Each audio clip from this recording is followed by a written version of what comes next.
All right. So, lots of you have been asking about discipline. And someone sent in this article called Lazy People Who Become Highly Disciplined Often Practice These 10 Simple Habits. And just the title, got me really thinking. It seems like everybody wants to find, that sort of magic formula to be more productive and get rid of those lazy habits. But this article promises a more, down to earth approach. It's all about those little changes, the sustainable changes, the kind that anyone can build, even if you're starting out as, a couch potato. So, what are your thoughts about this approach? I think what's interesting is that this article doesn't, look at discipline as this strict, like, all or nothing thing.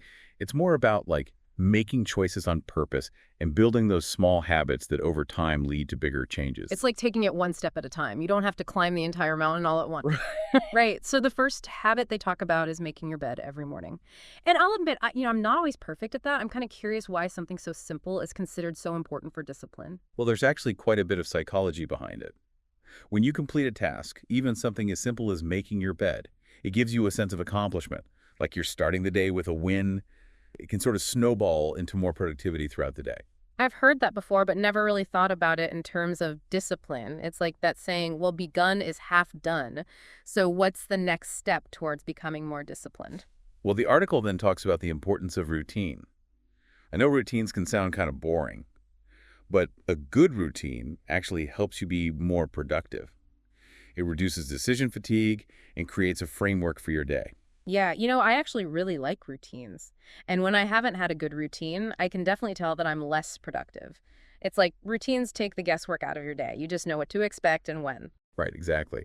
And when you have that structure in place, it frees up mental energy. You're not constantly trying to decide what to do next or feeling overwhelmed. And actually, the author of the article talks about their own experience.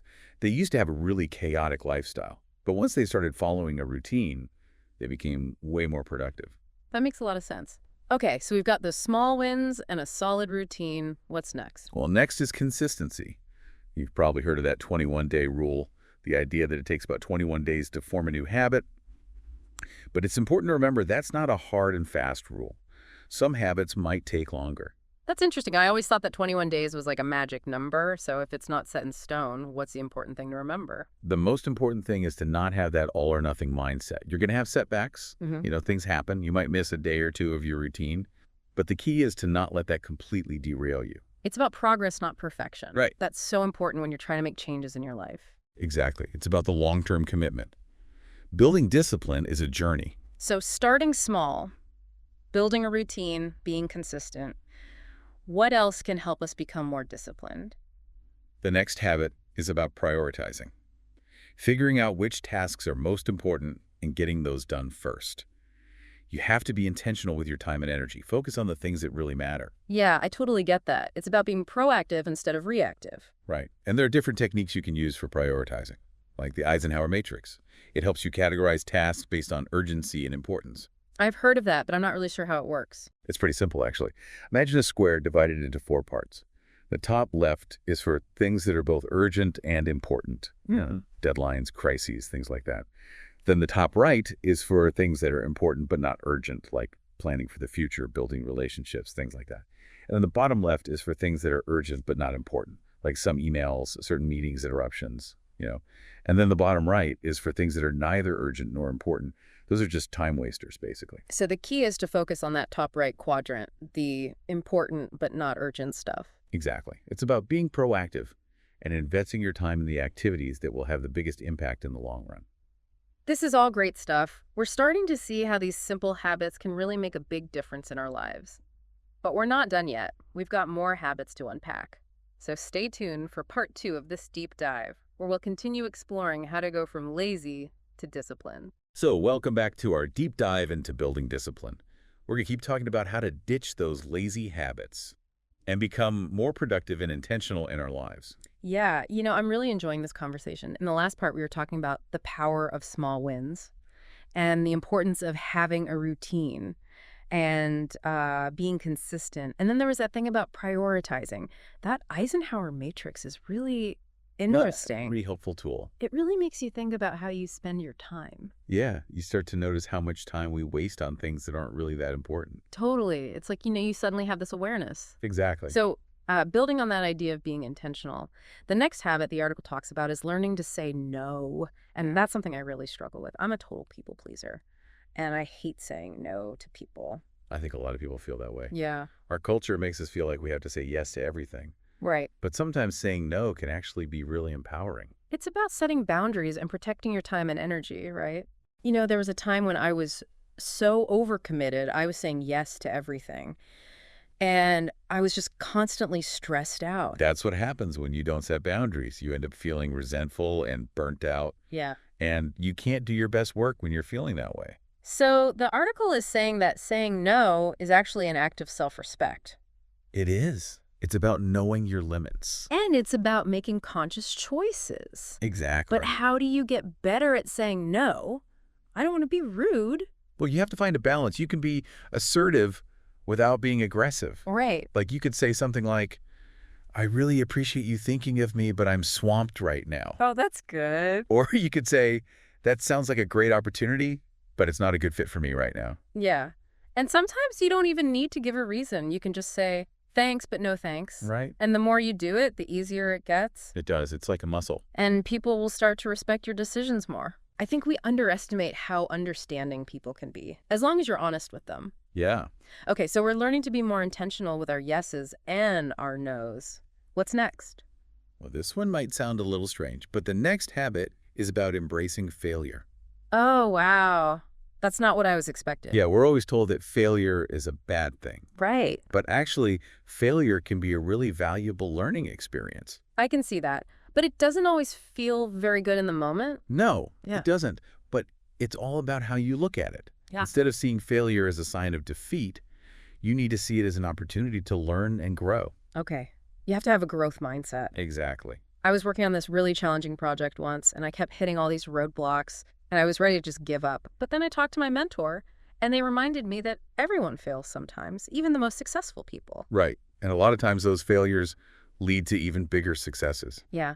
So it's not the opposite of success. It's part of the journey. It is. So the article talks about how the author tried to start a morning routine. Yeah. They wanted to wake up early and meditate and exercise. Oh, I've tried that so many times. But they kept hitting the snooze button. I know that feeling. So instead of giving up, they decided to figure out what was going wrong. Okay. They realized they were trying to do too much too soon, That makes sense. and they weren't getting enough sleep. Yeah, you need to set yourself up for success. Right. So they started with a smaller goal, Mm. just waking up 15 minutes earlier. Oh, that's smart. And they made sure they went to bed early enough. Okay. And eventually they were able to add more things to their routine. Wow. So they used their failure to learn and grow? Okay, so we're starting to see how these simple habits can really change our lives. We've talked about starting small and creating a routine and being consistent and learning to prioritize and even embracing failure. But we're not done yet. We've got more to explore, so be sure to tune in for part 3 of this deep dive, where we'll keep talking about these strategies for becoming more disciplined. So welcome back to our deep dive, on discipline. Mm-hmm. We've talked about so many things already, like starting small and embracing failure and, all that. And I'm starting to see how all of these habits kind of work together. Yeah, they all fit together to help you live a more, intentional life. Right, exactly. It's like Yeah. creating this, this tapestry of good habits. Uh-huh. So in this last part, I want to talk about how we can actually start using these habits in our lives Okay. today. So let's start with mindfulness. Okay. The article says that mindfulness can help us be more aware of our thoughts and feelings. Right. And that's important for, making good choices. Yeah. Okay, so mindfulness has always interested me, but I've never really been able to make it a regular practice. Yeah, It can seem kind of intimidating. it can. But there's simple ways to practice mindfulness. Like what? Well, one of the easiest is mindful breathing. You just find a quiet place, Mm. close your eyes, and focus on your breath. Oh, yeah. Notice the sensation of each inhale and each exhale. I've tried that before, but my mind always wanders. That's normal. The Yeah. mind is always trying to, think about things. Right. The key is to just notice when your mind has wandered and gently bring it back to your breath. Oh, okay. Don't get frustrated. Right. It's like training a puppy. Oh, yeah. You have to keep redirecting its attention. That's a good way to think about it. And even a few minutes of mindful breathing each day can help. Okay. You can also try practicing mindfulness during other activities, like eating or walking. Oh, that's a good idea. Just pay attention to your senses. I like that. So mindfulness is about being present in the moment. Exactly. Okay, so we're being mindful. What else can we do?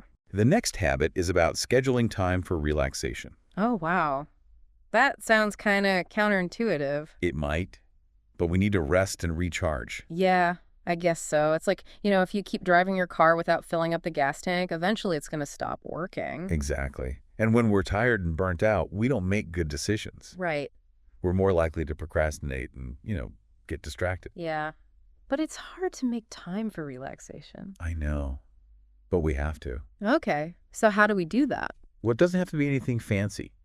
Oh, You yeah. could just, sit outside for a few minutes Mm-hmm. or listen to some music Right. or read a book Right. or take a walk. Yeah. Anything that helps you relax and recharge. I like that. Okay, so mindfulness and relaxation. What's next? Well, the article also talks about the importance of your social circle. Okay. The people you spend time with can have a big influence on you. Yeah, I've definitely noticed that. If you're surrounded by people who are really disciplined, it can rub off on you. And if you're surrounded by people who are always, procrastinating and making excuses, it can be easy to fall into those patterns too. Yeah, that's true. So it's important to be around people who inspire you. I agree. But you don't have to dish your friends who aren't as disciplined as you. No, not at all. Just be mindful of the people you're spending the most time with. And it's not just about who you're surrounding yourself with. It's also about the energy you're bringing to those relationships. true. If you're always negative, it's going to affect the people around you. Right. But if you're positive and supportive, It can create a more, positive environment for everyone. I love that. Okay, so we're being mindful, we're making time for relaxation, and we're surrounding ourselves with awesome people. What's the last piece of the puzzle? The last habit is about keeping your eye on the prize. Okay. The article says that your goals are like a compass. Well, I like that. They help you stay on track. It's so easy to get caught up in the day-to-day stuff It is. and forget about the bigger picture. So it's important to remind yourself of your goals. Okay. Think about why you're doing all of this. And then visualize yourself achieving those goals. Exactly. I love it.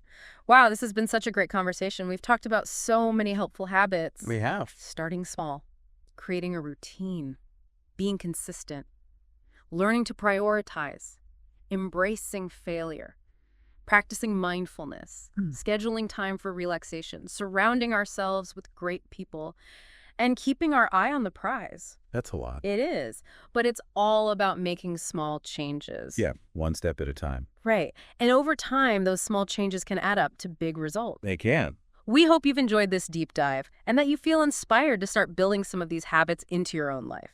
We'd love to hear from you, so share your thoughts and your small win commitments on social media. Let's create a community of support as we all work towards becoming the best versions of ourselves. Until next time, keep diving deep.